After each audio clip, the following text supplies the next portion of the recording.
started this afternoon. First of all, I'd like to just say welcome. And thank you so much for being here this afternoon. There's many places that you could have been, but you chose to come out and support the second annual Father's Day Remembrance Craig Shaw Dinner. So for that, on behalf of the Greater Southwest Black Chamber of Commerce, we appreciate you and we thank you for that. For the ones that know me and the ones that do not know who I am, my name is Linda Gray, and I'm the president of the Greater Southwest Black Chamber of Commerce. And I believe we already had invocation, is that correct? I was moving around, so. Okay, well, we are going to proceed with our program. We do practice starting on time so we can end on time. So we're going to see how that works for us today, okay? I'm going to ask our MC, Johnny Bailey, if he will come up and begin our program. Does everyone have a program? If not, the next one, I'll make sure you have one. Johnny Bailey.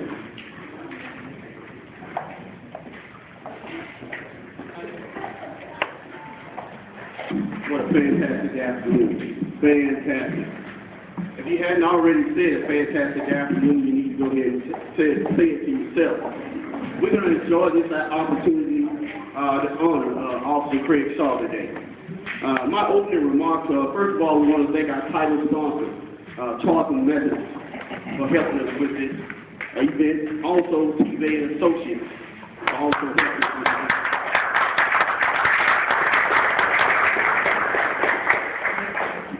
My opening remarks will begin with just thanking everybody in law enforcement for an opportunity to be in your presence. It's not every day that we sit side by side and eat together. Often the community view officers in a different light. But my opening remarks will be thank you. Because when I see a police officer, I feel safe. And at times, I may need some little guidance. Maybe something's going on with the car that needs to be corrected. So I look at it that light. So if we could just view our officers in that manner, I mean, it would make it for a perfect day for you. We could be driving along, sometimes you look to the left and right. They're just doing their job. They're doing their job. And I appreciate that. Today we have a great panel of speakers here today. They actually they're the chiefs of the city in which they represent. And we want to start off today with our first speaker from the Duncanville Police Department, Chief of Police, Robert Brown. Give him a hand, please.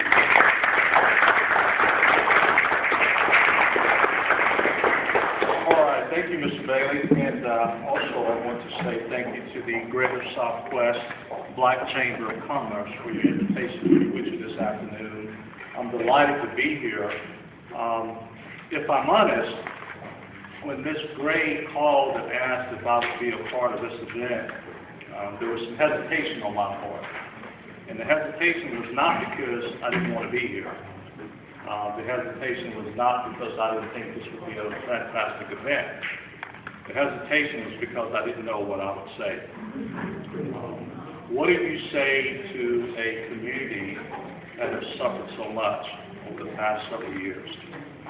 What do you say to the men and women of the Lancaster Police Department that lost a brother officer? And what do you say to Ms. Shaw who lost her husband?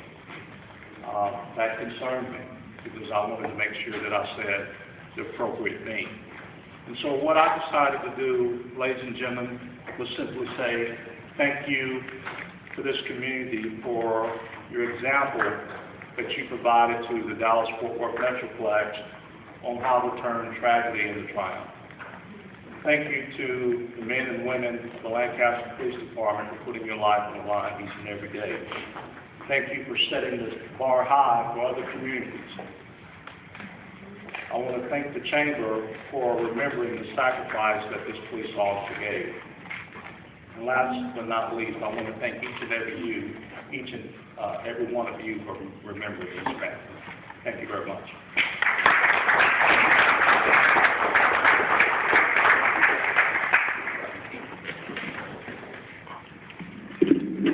Chief Brown for those words. Just a reminder, this is a fundraising event. We are aware that everybody bought tickets, but this is a fundraising event. You see it in your heart to continue to give towards the cause. The effort for this fundraising event, and we'll hear from Cedar Valley a little later on in our program, is actually to establish Craig Shaw Fundraising Foundation for the Cedar Valley for officers and cadets to actually have a scholarship to be police officers. So that is the meaning of this event. So again, join this event if you would like to give. You just step right outside that door and we can swipe the card. Our next speaker is from the city of Cedar Hill, Assistant Chief Thompson.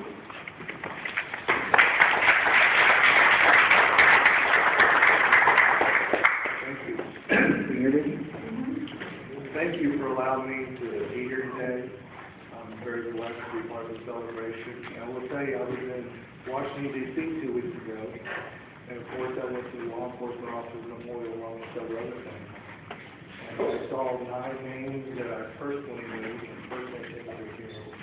And but I also recognized the names of others, and it's just a wonderful place. If you've never been there and you get a chance, it's really a wonderful memorial and makes a long-lasting impression on me. So it was eerie for me because I was sitting there reflecting on the past memories and thinking of people and thinking of the past police chief here and the situation happened here. And 5 hours later, I received some phone calls from some friends of mine in Arlington that had a tactical officer shot at me. I'm not great to know he's still alive and doing well, and my message to him was he needs to be in the first queue of the next 50 years over Sunday. I was asked just to say some words about what it means to be here for me. I have a long career and had a very successful career in Arlington, and was very fortunate 4 years ago to come to Cedar Hill. I love Cedar Hill, I love working here. I love being part of the Best Southwest community. The partnerships we see here are undescribable for me. I was just so used to some controversy and different situations in terms of mutual aid and just the way we work together through tornadoes, through critical incidents. It's just nice for us at Cedar Hill to know we can reach out to any one of these agencies. And the only question is, what you need and when you need it. And the same applies to us. It's very refreshing. Also, for me, being here, it means I can make a difference. You know, I've always strived to make a positive impact on my community. I love community policing. I know that some people talk community policing, but I see cities like ours actually embracing that philosophy and practicing community policing. And it did my heart real good 2 weeks ago. We graduated our 20th Citizens Police Academy class, and we're very fortunate enough 3 of our new officers attend that. And it was nice for them to see the other part of the community, that people would give back and all that they were supporting. It also reminded me that I have a lot of responsibility. Anytime we have a policy change or dealing with community issues, that I have a lot of responsibility, and I remind my people all the time that I take that very seriously. Police chiefs, assistant police chiefs, we're the ones that you trust to go out there and make sure the leadership's in place, that we're doing the right thing, and we deal with the good, the bad, and ugly the right way. And I'm proud to say, especially in this area, we do it very well. Also, I'm thankful that I have an opportunity to work with other departments. We talk with each other a lot, we meet with each other a lot, and we're always looking for different ways to do things. But to the Shaw family, I want to say, hang in there, just like we talked last week, keep your faith, keep your strength. There's always good and bad. And the good thing is, I've met new people. I have a greater appreciation for a lot of things. Another reminder that I came across is every single day, more than 800,000, for a big number, 800,000 police officers in the United States work hard and sacrifice so that we can have our freedom, we can go to sleep safe at night. And one thing I'll ask you all to do is when you see a police officer, anywhere you see that police officer, please go up and just thank them for what they do. Now, I understand if you're stopped by traffic, you usually don't thank the officer. I'm just used to tell you, yet to get a couple phone calls or letters saying that officer wrote me a ticket, I deserved the ticket, and he was the nicest person in the world. As we all know, that this doesn't happen a lot. But, you know, thanks to him for being in a restaurant, thanks to him. I can still remember many years ago, when I was a very new officer, back in 1983, and I left the restaurant and somebody bought my lunch. I thought, wow, someone actually cared enough to buy my lunch. And of course, I'm looking around like, who did this and why and what happened? But it's a very noble career. And to the officers here, I salute you all, to the families. I mean, police families are special. They'll always be special to me. And like I told Tawanda last week, that she has a greater police family than she ever knew, and she met about 15,000 of them just a few weeks ago. And so you always have a friend in the Cedar Hill Police Department, Midlothian, Lancaster, Keene, DeSoto, Duncanville, we're all in it together. So once again, thank you for being here, and thank you for having me.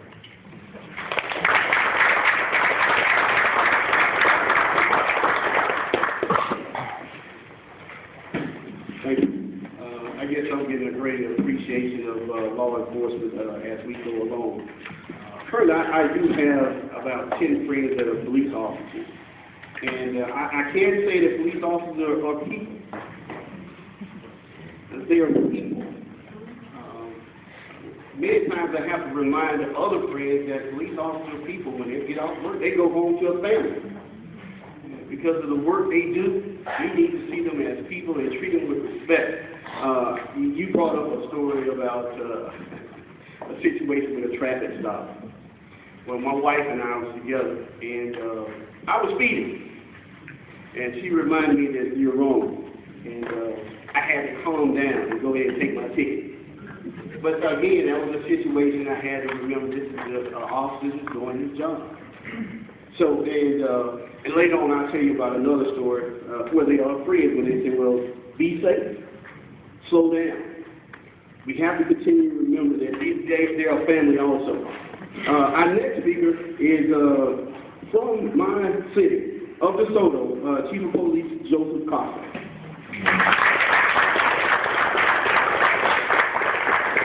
Good afternoon. Like the other officers and chiefs, I'd like to thank you for having me here today. I'm a firm believer that things happen for a reason, and that I stand before you for three things. One, my faith in God. Two, my belief and trust in myself and my abilities. And three, the support of my family and my friends. Much like every other police officer, you need that support, your family and friends. I come by way of Massachusetts, as you can tell by my accent. Although when I go back up north, they tell me I'm acquiring a southern accent.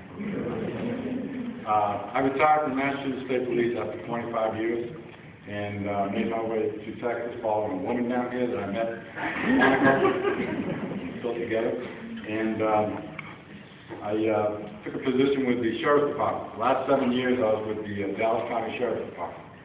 And the last 2 months I've been with the DeSoto Police Department as their chief. And I'm proud to say that I was lucky enough to be selected as their chief of police. A couple of my people here today, and I thank you for being out here today. Like Chief Brown, I said, okay, what am I going to speak about when I get up there and when we meet for that? And I said the one thing that I could speak of was the same trait that Officer Shaw and I shared. Although I didn't know him personally, I came to know about him through the investigation when I was with the Sheriff's Department that our officers were doing. And I came to know the one thing that I shared with him is that word pride. That he was a very proud man. He's proud of his family, proud of where he came from, proud of his heritage, of his department, of his people. I too have that pride, that sense of pride that's been a driving force for me throughout my whole career. But that pride goes deeper. And I try to instill this on the people that I work with every day and that I've worked with in the past. That pride stands for 5 things. Professionalism, P for professionalism. I try to be professional with everything that I do. I try to maintain that professionalism with everybody that I meet, everybody I come in contact with. R for respect. I respect everybody and treat them fairly as I would like to be treated myself. and as I want to be respected and my family want to be respected out on the street or dealing with anybody. I for intelligence. That's not being smart, that's being how to do things right. Common sense, how to accomplish things, how to find the answer to things when you don't know it.